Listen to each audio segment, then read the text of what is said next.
예수님께서 교회를 세우셨습니다. 10절 말씀해 보니까 이제는 우리 구주 그리스도 예수의 나타나심으로 말미암아 나타났으니 그렇게 말씀하고 있습니다.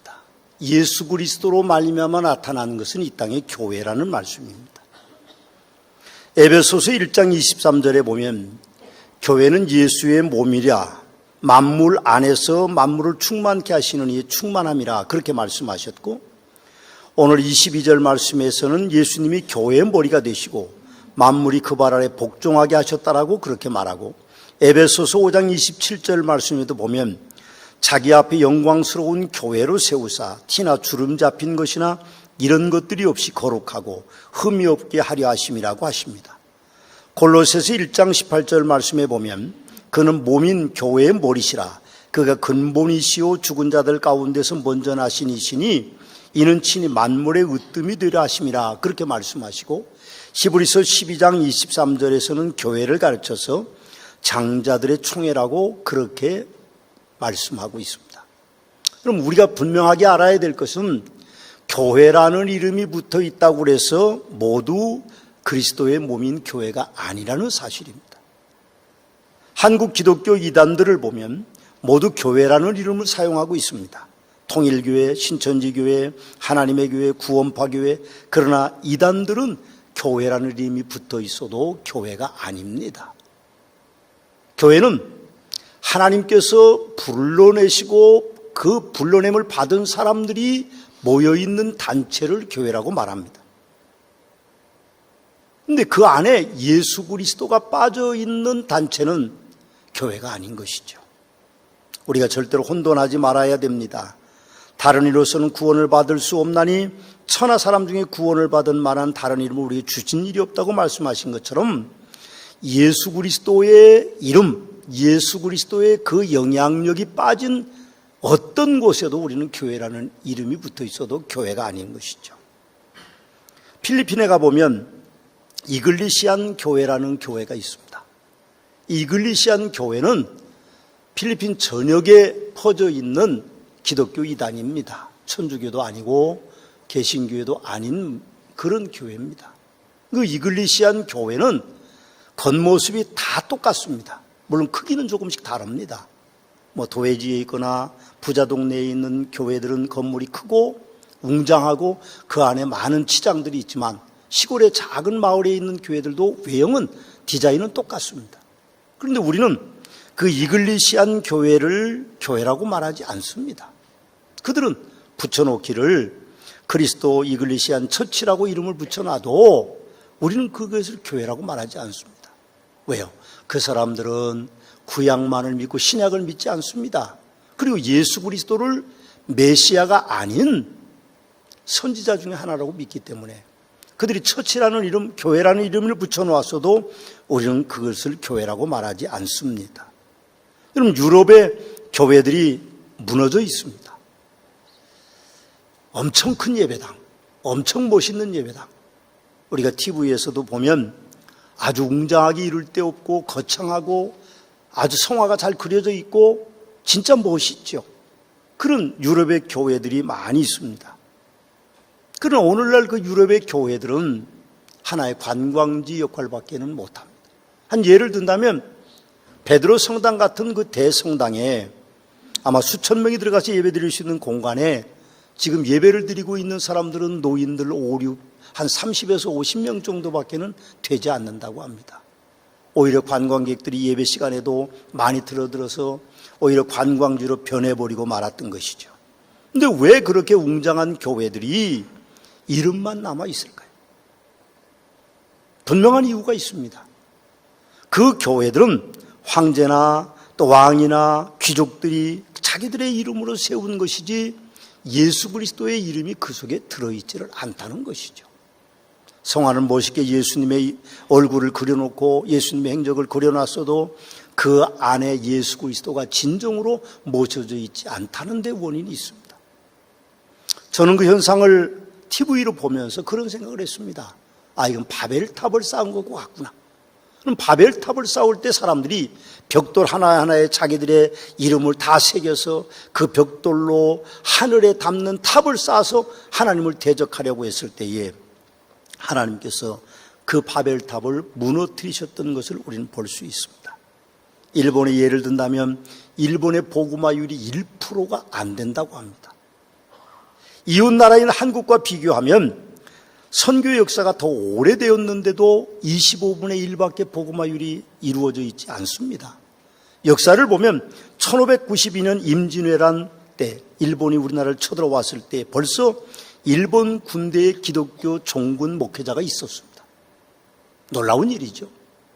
우리나라가 1885년에 선교사가 들어왔으니까 300년 전에 벌써 일본은 기독교가 전파됐고 벌써 기독교인들이 많아서 전쟁터에 종군 목사를 보낼 정도로 그렇게 많은 교인들을 가지고 있는데 왜 일본은 복음화율이 1%가 안 될까요? 물론 이유가 있습니다. 일본 사람들은 개인적인 신사, 자기 집에 앞마당이나 혹은 자기 집에 신사를 만들어 놓고 섬기는 신의 숫자가 평균 7,000개가 넘는다고 그럽니다. 7,000명이라고 그래야 되나요? 하여튼 신이 7,000개가 넘는데, 그러니 그 틈에 예수 그리스도가 아마 전해지기가 쉽지는 않았을 거라고 생각합니다. 그러나 선교학자들은 그렇게 말하고 있지 않습니다. 그들이 신을 많이 섬기기 때문에 일본의 복음이 증거된 것이 아니라 한국과 비교해 보면 일본은 선교사들이 복음을 전하면서 상류 사회의 사람들에게 복음을 전했습니다. 지금도 주일날 일본에서 성경책을 끼고 다니는 사람들은 고관 대작들이라고 합니다. 평범한 사람들이 아니죠. 그러나 대한민국은 평범한 사람들을 상대로 복음을 전했기 때문에 25%의 복음화율을 가진다고 합니다. 여러분, 우리가 생각해 보면 예수 그리스도의 이름이 얼마나 위대한 것인가를 우리가 알 수 있습니다. 사람들에 의해서 세워지는 교회, 그 교회는 온전한 교회라고 볼 수 없다는 것이죠. 오늘 우리 서머나 교회가 제 이름이 들려지거나 혹은 장로님들의 이름이 들려지거나 그래서는 좋은 교회라고 말할 수 없습니다. 진정한 교회라는 이름조차도 달 수 없는 것이죠. 이단이 아닌 정상적인 교회라는 이름이 사실 붙어 있어도 우리는 그래서 조심해야 됩니다. 사람이 드러나는 교회, 사람이 그 이름을 나타내는 교회, 사실상 우리는 그런 교회가 진정 교회인지 의심해 봐야 될 것입니다. 교회는 예수님이 세우시는 것입니다. 또 교회는 권세가 있습니다. 10절 말씀에 보니까 중간에 보면 그가 사망을 패하시고 복음으로서 생명과 썩지 아니할 것을 드러내신지라 그렇게 말씀하고 있습니다. 그분이 사망을 패하시고 복음으로서 생명과 썩지 아니할 것을 드러내신 분이다 그렇게 이야기하고 있습니다. 그럼 오직 예수 그리스도에게만 생명이 있습니다. 영생이 있습니다. 그분 이외에는 어떤 것에도 영생이 없습니다. 오직 예수 그리스도 그분만이 사망 권세를 이기고 부활 승천하셨기 때문에 그분을 믿는 사람들에게만 영생함이 있다는 사실이죠. 교회는 하나님의 백성이고 예수님의 몸이고 성령의 전입니다. 교회가 하나님 백성이라는 말은 권세 중에 큰 권세인 구원을 말씀하는 것이고, 교회가 예수님의 몸이라는 것은 성도들이 헌신을 요구하는 것이고, 성령의 전이라는 것은 복음 전파를 그 사명을 말하는 것입니다. 그런데 성도님들 중에는 교회를 귀하게 여기지 않는 분들이 참 많습니다. 물론 새 가족이라면 예수 믿은 지 얼마 되지 않았고 아직도 그 마음속에 예수 그리스도가 그의 주인이라고 고백하지 않는 사람들이 그럴 수 있습니다. 교회가 건물에 불과하죠. 교회에 모여있는 교인들이 세상 사람들과 똑같은 어떤 모임에 불과하다고 생각할 수도 있습니다. 그러나 여러분, 교회를 사랑하지 않으면 예배에 불성실할 수 있습니다. 주일 교인일 수도 있죠. 주일만 교인일 수도 있죠. 예배에 참석하면서도 하나님의 임재에는 관심이 없는 그런 상황입니다. 마음은 딴 곳에 있고 딴 곳에 가 있습니다. 하나님의 말씀에는 처음부터 아예 귀를 닫고 있는 분들도 있습니다. 교회에 들어왔으나 이방인이기에 교회에 들어와 있는 성도들을 사랑할 필요가 없는 사람들입니다. 교회 일에 적극적으로 헌신하지도 않습니다. 교회에 대해 비판적이고 비난하고 교회가 시끄러워지는 일을 강 건너 불구경하다 은근히 즐기고 기뻐하는 사람들입니다. 유다서에서는 이들을 가르쳐서 이렇게 말합니다. 이 사람들은 무엇이든지 그 알지 못하는 것을 비방하는도다. 또 그들은 이성 없는 짐승같이 본능으로 아는 그것으로 멸망하느니라. 그들은 기탄 없이 너희와 함께 먹으니 너희의 찬에 암초요 자기 몸만 기르는 목자요 바람에 불려가는 불없는 구름이요 죽고 또 죽어 뿌리까지 뽑힌 열매 없는 가을나무요 자기 수치의 거품을 품는 바다에 거친 물결이요 영원히 예비된 캄캄한 흑암으로 돌아갈 유리하는 별들이라고 그렇게 나타내고 있습니다. 예수님을 사랑하지 않으니까 그분들은 헌금을 아까워합니다. 그래서 하지 않거나 최소한의 금액을 헌금합니다. 우리는 들어오면서 헌금하는 헌금함이 있어요. 아마 없는 분들은 부담스럽지 않기 위해서 그렇게 한 것입니다. 그러나 여러분 절대로 그냥 지나쳐서는 안 됩니다. 누가 보는 사람이 없어도 우리가 하나님 앞에 예물로 섬기는 증표이기 때문에 여러분들이 반드시 헌금함에 헌금을 넣는 그런 사랑이 있어야만 됩니다. 예수님께서는 재물이 있는 곳에 내 마음이 있느니라고 말씀하셨고 재물을 하늘에 쌓아두라고 우리에게 그렇게 말씀하셨습니다. 다음 주가 맥주감사주일입니다. 우리 재정국에서 또 일부 장로님들이 저에게 조금 부탁 겸 협박 겸 그렇게 하는 것이 있습니다. 목사님 헌금 설교 좀 해 주십시오. 지난번 부활주일에 100만 원 정도 예산이 부족했습니다. 목사님이 헌금 강조 안 해서 그렇습니다. 저를 협박하고 그렇게 합니다. 제가 설교하면 그럼 헌금 강조하면 목표 달성할까요? 충분히 감당합니다. 그래서 제가 협박을 당해서 지금 강단에서 헌금을 강조합니다. 여러분 절기 헌금은요 의미가 있어요. 부활주일은 부활에 대한 예수 그리스도에 대한 그 구원에 대한 감사가 있고 그리고 맥주감사주일은 1년 가운데 절반을 보내는 보릿고개를 지난 것과 같은 참 어렵게 살아온 6개월 동안에 지내는 것에 감사와 새로운 또 6개월에 대한 기쁨이 있습니다. 추수감사주일은 거둔 것이 많아서 감사하는 일이고 그리고 크리스마스는 예수님이 오신 것을 우리가 나타내는 것이죠. 이제 우리가 맥주감사주일을 맞습니다. 반년을 하나님께서 우리를 풍요롭게 하셨습니다. 혹시 그렇지 못한 분들도 계세요. 지금 경기가 최악이라고 그럽니다.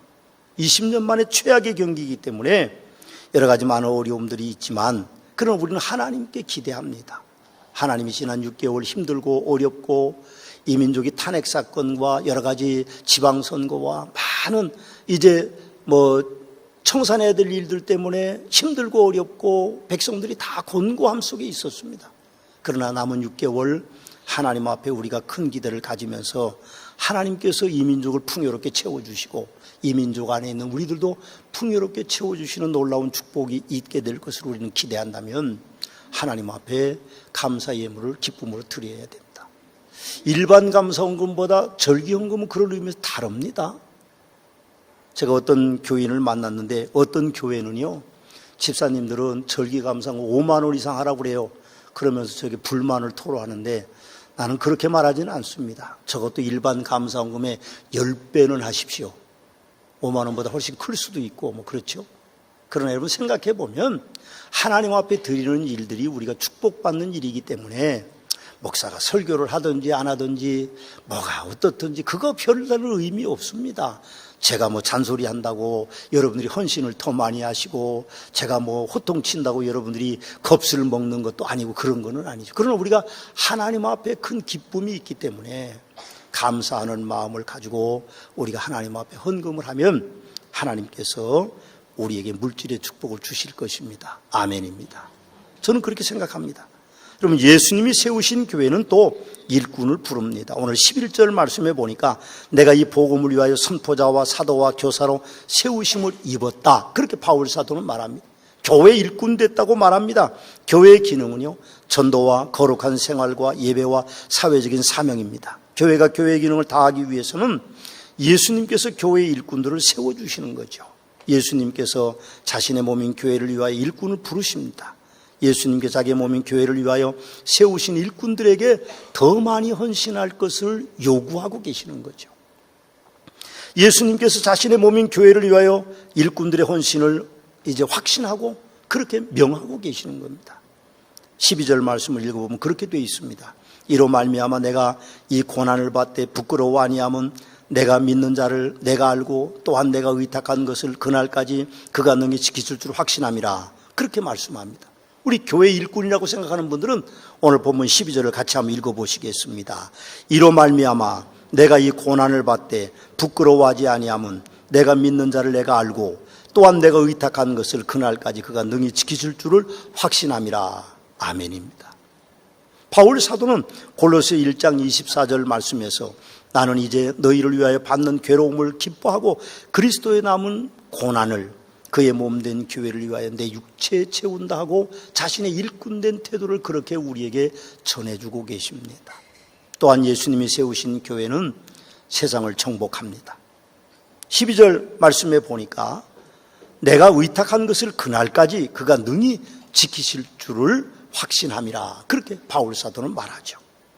예수님께서는 천국은 침노하는 자가 얻는다고 하셨습니다. 세상 끝까지 예수님의 이름이 전파되어야 주님이 오신다고 또 말씀하셨습니다. 주님이 오실 때 철장 권세를 가지고 오셔서 우리를 심판하십니다. 그래서 교회는요, 세상을 정복하는 놀라운 능력을 끝까지 가지고 있습니다.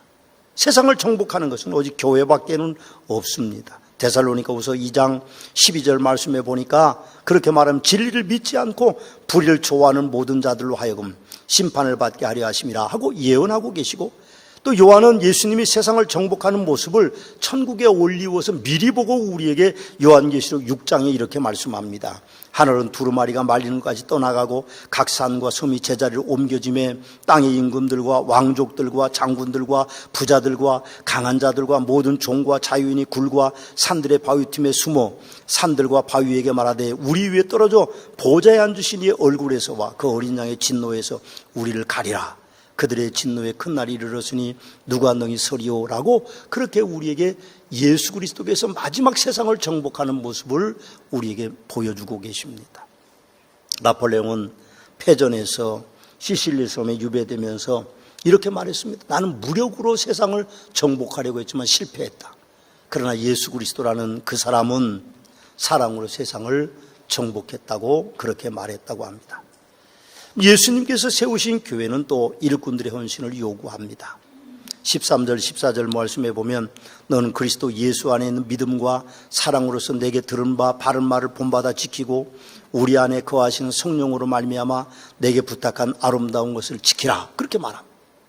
여러분, 하나님께서 예수 그리스도께서 우리를 불러주셨는데 우리가 13절에도 지키라고 말하고 14절에도 지키라고 말합니다. 이것은 뭘 의미합니까? 교회를 위해서 헌신하라는 의미를 말씀하고 있는 것입니다.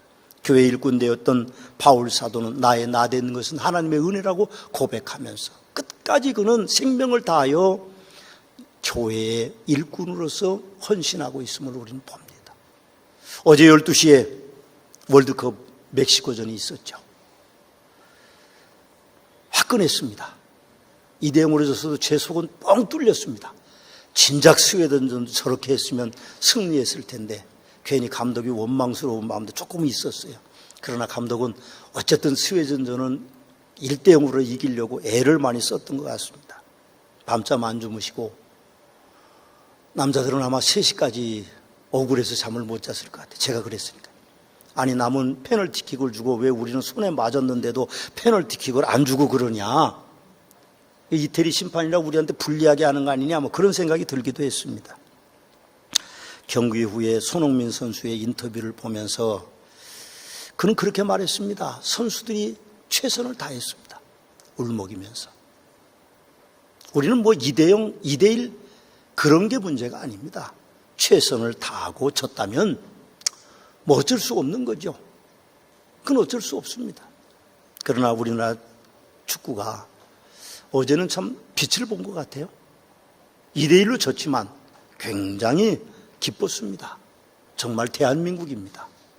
여러분 생각해 보면 그분들도 최선을 다했을 것이라고 생각합니다. 그 헌신들이 우리 대한민국 백성들을 하나로 묶습니다. 요즘 대한민국은 월드컵 4위를 한 이후에는 승패가 그렇게 중요하지 않습니다. 진짜 최선을 다해서 뛰냐? 감독이 진짜 멋있는 작전을 세우냐 그런 데 있는 것이지 등수 안에 들고 이기고 지고 16강이 뭐 그렇게 중요합니까? 우리 4강까지 갔었는데 헌신이 참 중요한 거죠. 그렇습니다. 교회도 헌신이 중요합니다.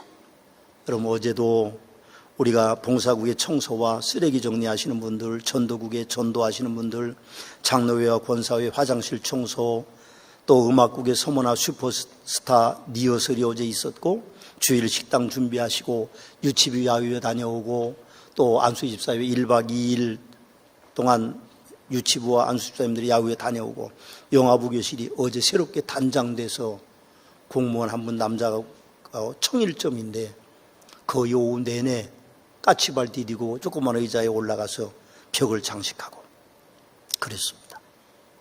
아침에 제가 와서 보니까 방송국과 또 교사들이 미리 오셔서 부장님들이 청소도 교실에 하고 또 로뎀나무 봉사 준비도 하고 로비에 안내하고 청소하고 그 밖에 목사가 모르는 일들, 목사가 할 수 없는 일들을 그분들은 하고 계셨습니다. 웜에 어째 그런다요? 이렇게 하던가 뭐라고 그러는데 잊어버린 제가 흉내를 좀 잘 못 내는데 아따 와부러란 게 뭐 그렇게 좀 쉽지 않죠. 그럼 이거 하나 만드는데 저는 그냥 무슨 자료 있으면 방송국 이거 해 주십시오 딱 던지면요 목사님 며칠 전에는 주셔야 됩니다. 아니 그거 글자 몇 개 내고 뭐 얼굴 몇 개 내는데 뭐 힘드냐. 그거 쉬운 게 아닙니다. 나는 뭐 일주일을 해도 못 만드는 건데 한 번도 배워본 적이 없는데 그분들은 애쓰고 힘써서 하십니다. 우리는 많은 일꾼들을 필요로 합니다. 서머나교회가 그래도 중간 정도 규모가 되니까 나 일 안 해도 괜찮겠지 그렇게 생각하는 분들이 많은 것 같아요. 편하기 위해서 오신 분들도 계시고 그렇지만 여러분들의 손길이 하나하나 다 필요합니다. 여러분들의 손길이 닿아야만 우리 교회가 그리스도의 몸으로 세워질 수 있습니다. 교회는 여러분들의 헌신을 요구하고 계십니다. 여러분 헌신하실 것이죠? 아멘. 서머나교회도 예수님이 세우셨습니다. 서머나교회도 예수님께서 주신 권세가 있습니다. 서머나교회도 예수님이 세우신 일꾼들이 필요하고 서머나교회도 복음으로 세상을 정복할 사명이 있고 서머나교회도 일꾼들의 헌신들이 필요합니다.